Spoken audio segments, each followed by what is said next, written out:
abnormal sense of dependency on their captors. This is called the Stockholm Syndrome. The victim's moods, happiness or anger, joy or sorrow, are dictated by those of their captors. The slightest favor for the victims will be received with great gratitude. There are accounts in which the victims develop love for their captors. This psychological phenomenon has been long used successfully by the CCP, both against its enemies and in controlling and remolding the minds of its citizens. The experience of China's last emperor, Puyi, was similar to this officer's. Imprisoned in the CCP's cells and seeing people killed one after another, he thought that he would die soon.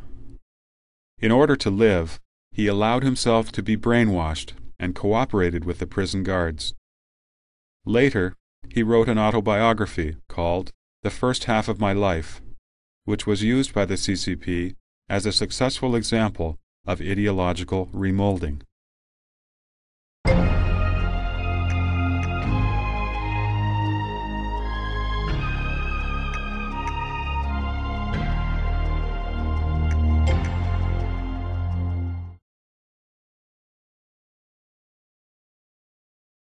At the time of Mao Zedong's death, many Chinese shed a lot of tears in front of Mao's portrait, wondering, how can China continue without Chairman Mao?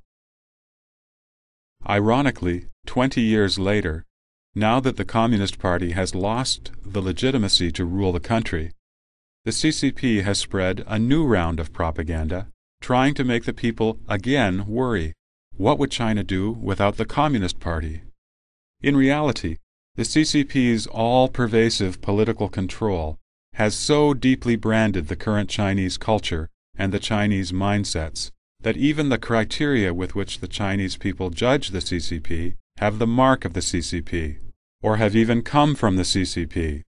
If, in the past, the CCP controlled people by instilling its elements into them, then the CCP has now come to harvest what it sowed.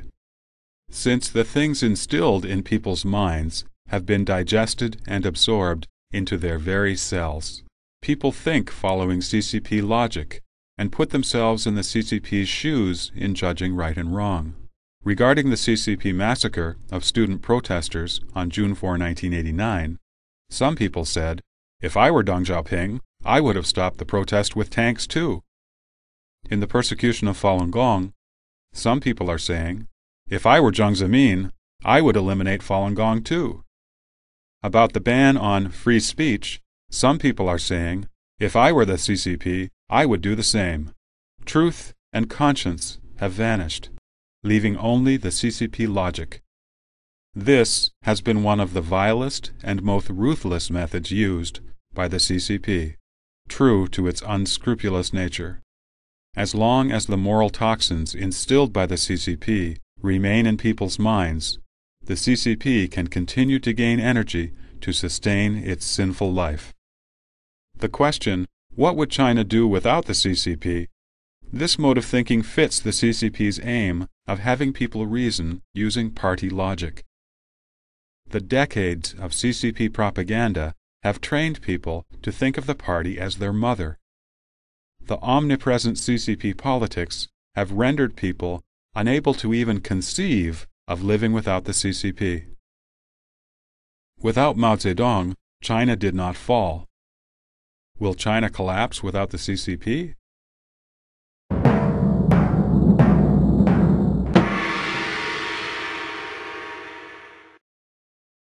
The CCP's claim to legitimacy lies in the economic development over the past 20-some years. But, tracing it back throughout history, the reform in Chinese rural villages in Anhui province was initiated by the peasants themselves. The reform in the cities came from requests by business leaders to loosen government restrictions. In reality, these developments were gradually achieved by the Chinese people after the fetters of the CCP were slightly relaxed, and therefore have nothing to do with the CCP's own merit.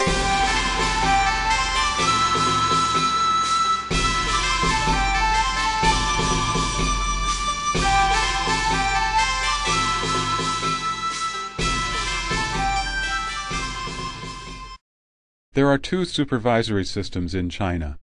One is the administrative system, and the other is the party system. The administrative system exists to solve social problems and to facilitate the development of society. But the party system, which does not attend to its proper duties, attaches to the administrative system as a parasitic evil specter, controlling the administrative system and taking credit for the achievements of people's hard work. It has become a malignant tumor growing in the Chinese society.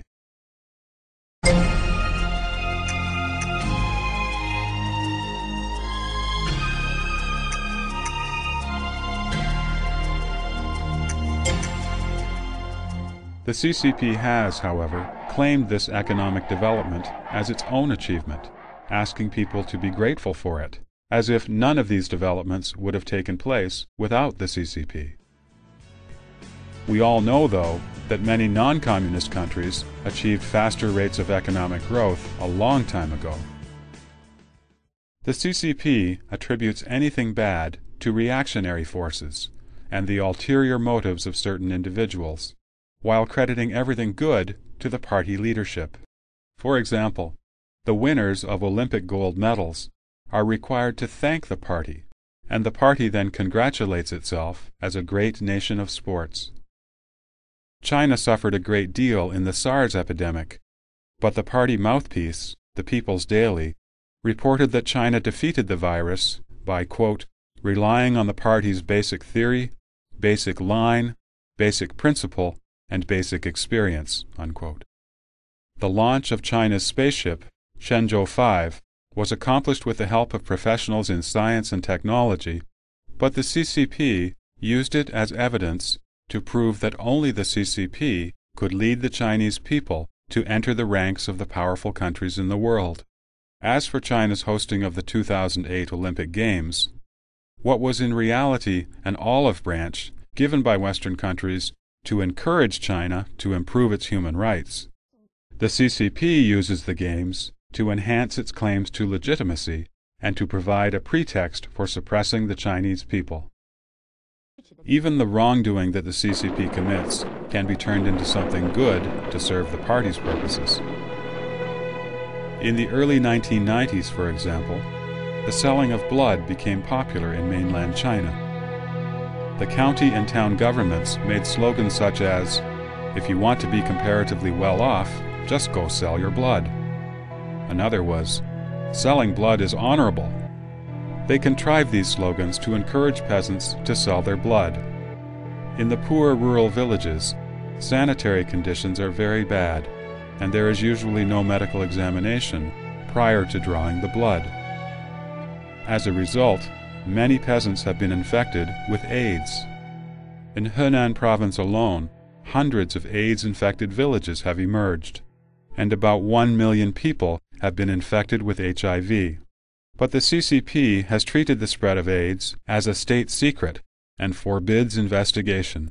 A grassroots-level official even openly said, quote, "The AIDS patients are not human, they are ghosts. When they all die, the AIDS problem will be over." Unquote. When, through the great efforts of some medical workers and the international society, the truth about the rampant spread of AIDS in China could no longer be covered up, the CCP suddenly created a new identity. It carefully mobilized its propaganda machine, utilizing everyone from well-known actors to the party's general secretary, in order to falsely portray the prime culprit, the CCP, as a blessing for the patients, a destroyer of AIDS, and a challenger to disease. In dealing with such a serious life-and-death issue, all the CCP could think of was how to use the issue to glorify itself. Only a schemer as vicious as the CCP is capable of such ruthless behavior, brazenly and underhandedly taking credit and utterly disregarding human life.